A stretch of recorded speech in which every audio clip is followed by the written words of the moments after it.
My name is Aria Monroe, and on the day my sister married my fiancé, I learned that revenge isn't about anger, it's about precision. The cathedral doors were already open when I arrived. I could hear the wedding march playing inside, the same song that was supposed to be mine. My heart pounded as I stepped into the aisle and 50 heads turned toward me. Then I saw her. Celine, my younger sister, was wearing my exact wedding gown, the one I'd chosen 6 months ago, the one with lace sleeves and pearl buttons down the back. She was walking toward Julian, my fiancé. Or rather, my former fiancé. The guests whispered and pointed, but I didn't run. I didn't scream. I just stood there, watching the scene unfold like a movie I'd already seen. When the priest asked if anyone objected to the marriage, I felt every eye land on me. I smiled coldly and said nothing. Instead, I nodded to a man near the back. He carried a silver gift box down the aisle and placed it at Celine's feet. The tag read, "To the bride from the sister you forgot." The reception hall was decorated with white roses and gold ribbons. Champagne glasses clinked as guests congratulated the happy couple. I watched from the shadows near the entrance, my face hidden behind dark sunglasses. Celine looked radiant, laughing at something Julian whispered in her ear. She looked so happy, so victorious. Then the moment came. Maeva, my best friend and the only person who knew my plan, announced it was time for the bride to open her special gift. Celine's eyes found the silver box on the main table. She hesitated for just a second, then smiled and reached for it. Inside was a small silver drive and a folded card. She read it aloud, "You took my life. I took yours back." Confusion spread across her face. Then the lights dimmed. The projector screen behind the head table flickered on. A video began to play titled "The Perfect Couple." Julian's voice filled the room, "She'll never know." The screen went black. Guests gasped. Some ran for the exits. 2 months earlier, everything had been perfect. Julian had proposed to me at sunset on the pier, the sky painted orange and pink. He'd gotten down on one knee with a diamond ring that caught the last rays of light. I'd cried and said yes while Celine filmed the whole thing on her phone, cheering louder than anyone. That night, we celebrated at my apartment with wine and takeout. Celine hugged me tight and said, "You deserve this, Aria. You've always been the lucky one." I'd laughed it off, but something in her voice felt strange. Later, when I went to the bathroom, I heard her talking on her phone in the hallway. Her voice was low, almost a whisper. "She doesn't even know what he's capable of," she said. I froze, my hand on the doorknob. When I opened the door, she was smiling at her screen like nothing had happened. "Just texting Mom," she said brightly. But I'd seen no call end. No text sent. Just her, standing there in the dark. Celine and I had never been close, not really. Growing up, she'd always wanted what I had. When I made honor roll, she copied my study habits. When I joined the debate team, she signed up too. When I started wearing my hair in braids, hers appeared in braids the next day. Our father used to joke that Celine was my shadow. But shadows don't just follow. Sometimes they try to replace you. I remembered the time she'd stolen my essay in high school and submitted it as her own. When the teacher caught her, she cried and said I'd given it to her. I'd been too shocked to defend myself properly. Dad had believed her. He always did. She had a way of twisting situations, of making herself the victim. And now, years later, I realized she hadn't changed. She'd just gotten better at it. This time, she wasn't copying my homework. She was stealing my entire life. The first real crack appeared 3 weeks after the proposal. Julian started coming home late from work. His phone, which used to sit casually on the counter, was now always in his pocket, screen down, passcode changed. I didn't want to be that girlfriend, the suspicious one who checked phones and asked too many questions. But something felt wrong. One night, I found a receipt in his jacket pocket while doing laundry. It was from the Halcyon, the most expensive hotel in the city. 2 glasses of champagne. Oysters. A room charge. When I asked him about it, he barely looked up from his laptop. "Client dinner," he said smoothly. "I told you about it." But he hadn't. And clients didn't usually require hotel rooms. Around the same time, Celine stopped answering my calls. She was always busy, always had an excuse. Maeva noticed too.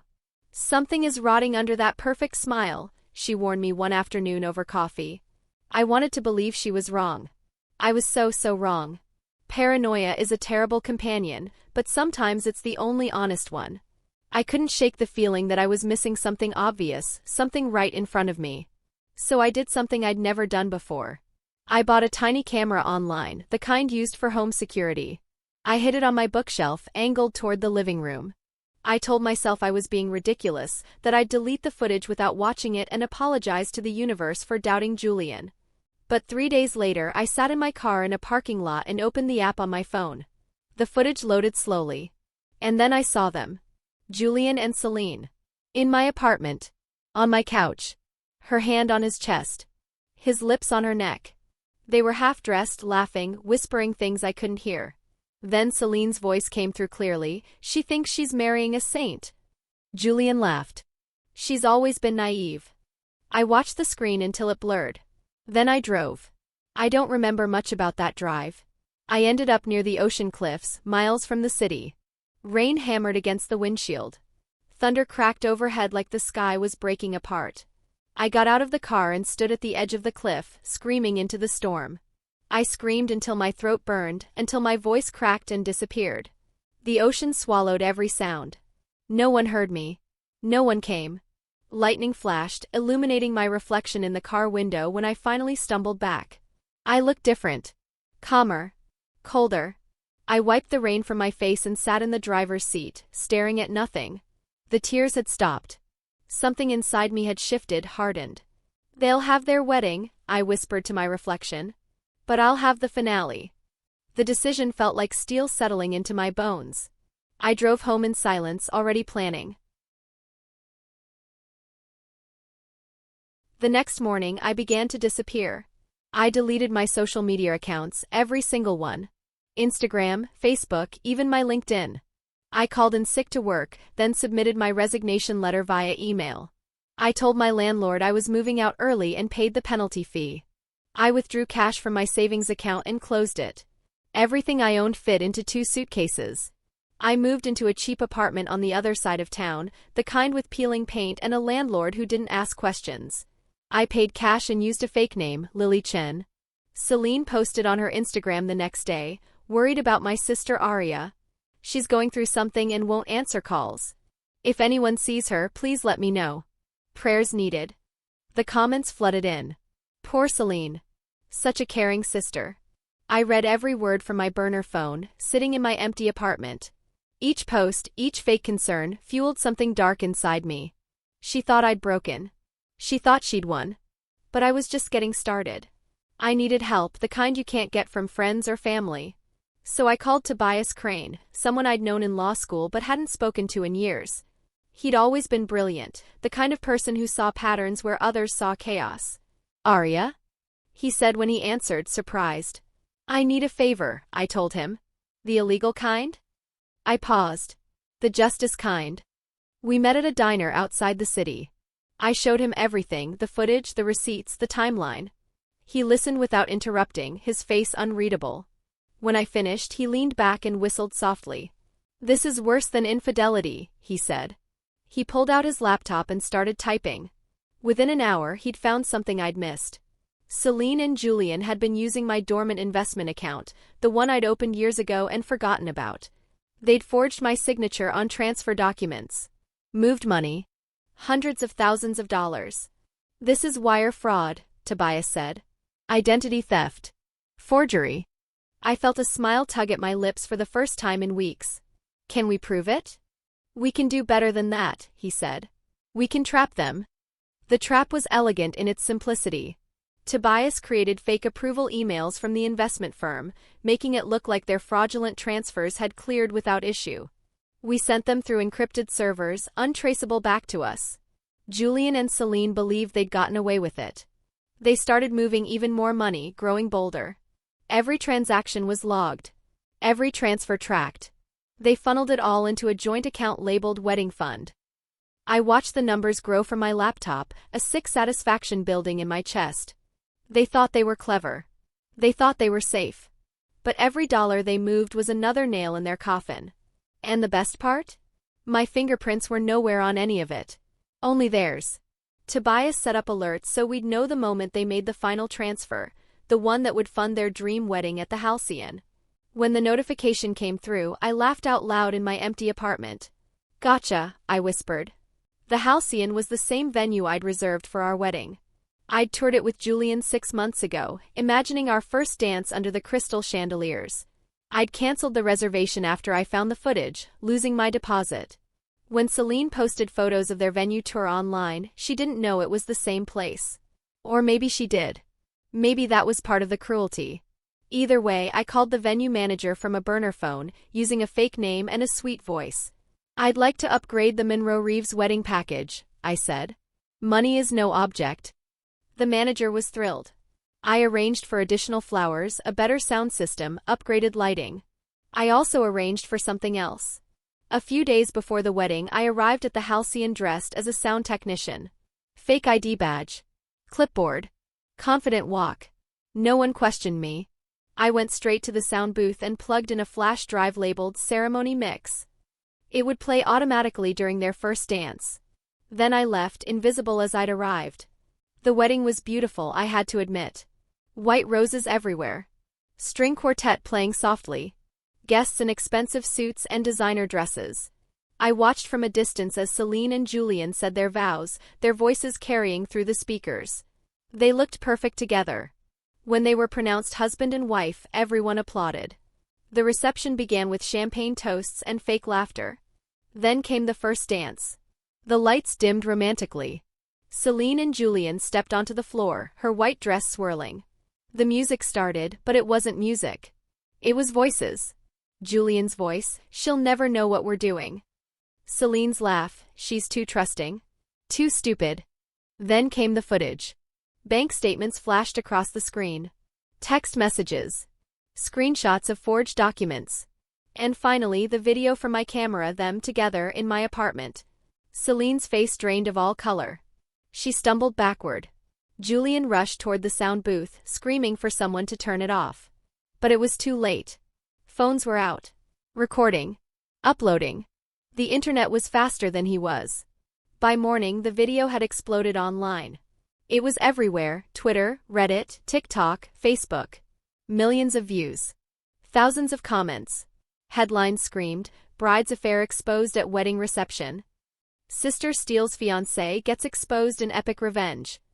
Viral wedding video reveals shocking betrayal. Julian's business partners started calling him. His investors pulled funding. His clients canceled contracts. Celine's public relations firm fired her immediately. She'd built her career on being trustworthy, on managing other people's reputations. Now her own was destroyed. I watched it all unfold from my apartment, scrolling through the comments with dark satisfaction. Then I uploaded one more video, this time to an anonymous YouTube channel. I called it Confessions of the Perfect Sister. In it, I explained everything: the betrayal, the fraud, the months of planning. I didn't show my face, but my voice was clear and steady. Within hours, it had 1 million views. I was the hero of the story now. The wronged woman who fought back. I should have known they'd find me eventually. Celine showed up at my apartment 3 days later. I don't know how she got my address, but there she was, pounding on my door. I opened it slowly. She looked terrible: no makeup, hair unwashed, eyes red and swollen. "You think this makes you a hero?" She spat, pushing past me into the apartment. "You ruined my life." "No," I said calmly. "I'm just an architect of balance." She lunged at me, hands reaching for my throat. We crashed into my desk. A lamp fell and shattered. The light bulb sparked against the carpet, and flames caught on some papers nearby. Small at first, then growing. Celine froze, staring at the fire. I grabbed her wrist and pulled her away from the flames. We stood there, both breathing hard. "You're not worth the smoke," I said quietly. I turned and walked toward the door, leaving her standing in my burning apartment. I called the fire department from the hallway. By the time they arrived, I was gone. Julian's company collapsed within 2 weeks. Lawsuits piled up from investors, clients, business partners.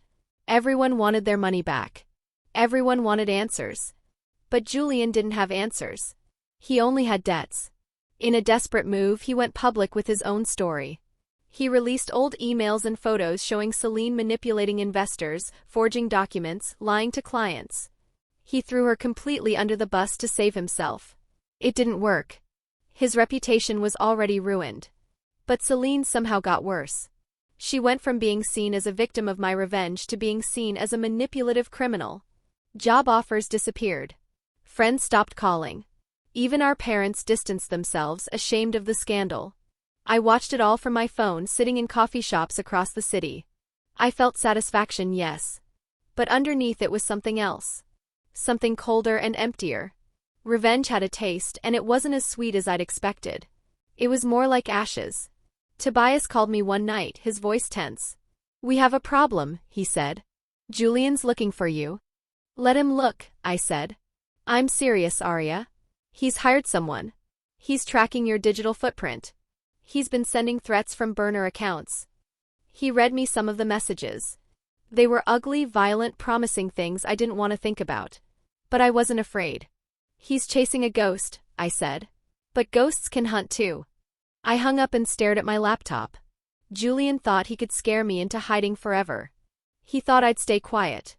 But he'd forgotten something important. I'd already lost everything once. I had nothing left to lose. And people with nothing to lose are the most dangerous kind.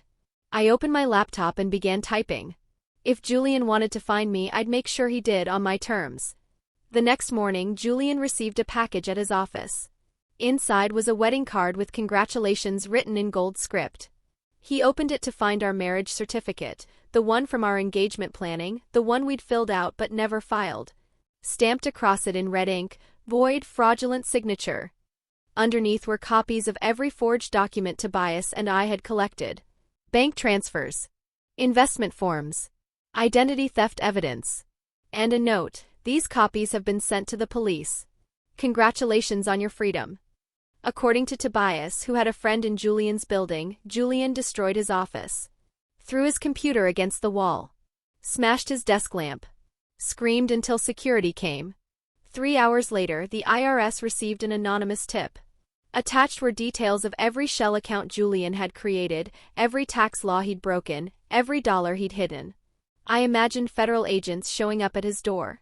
I imagined his face going pale. I smiled in the darkness of my apartment. I didn't expect to see Celine again. But 2 weeks after I sent the package to Julian, she appeared at my door. This time she wasn't angry. She was broken. No shoes. Makeup smeared down her face. Hair tangled. She looked like she'd walked through hell.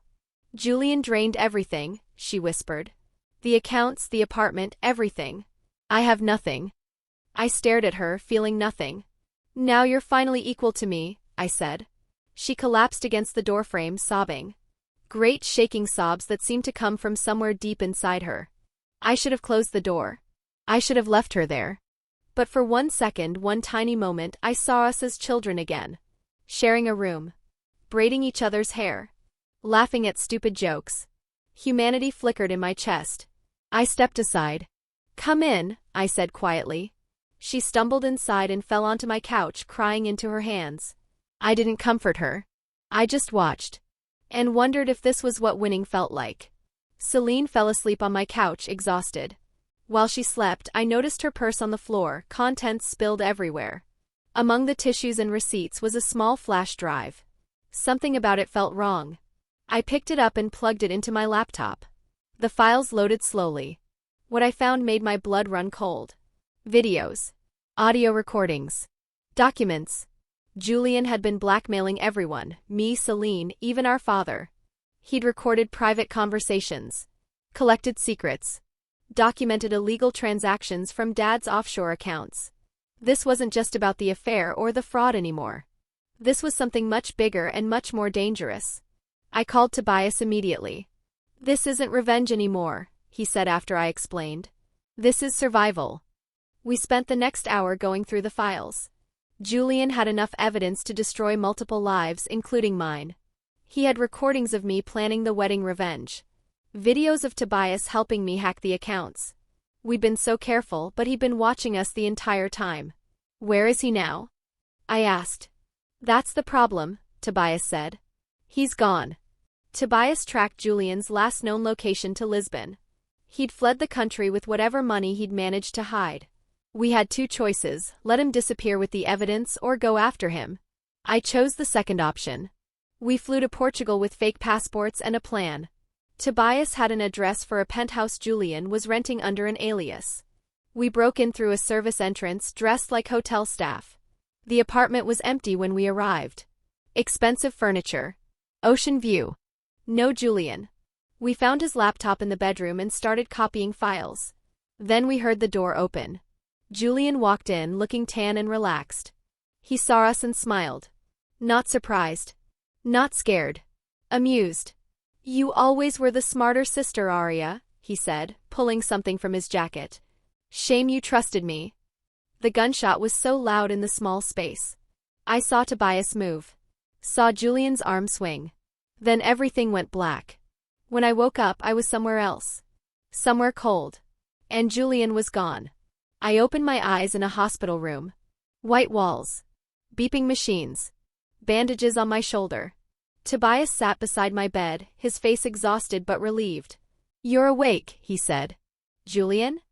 He ran. But not far. "Interpol has him now." He explained what had happened. Julian had shot me, but Tobias had tackled him. They'd fought.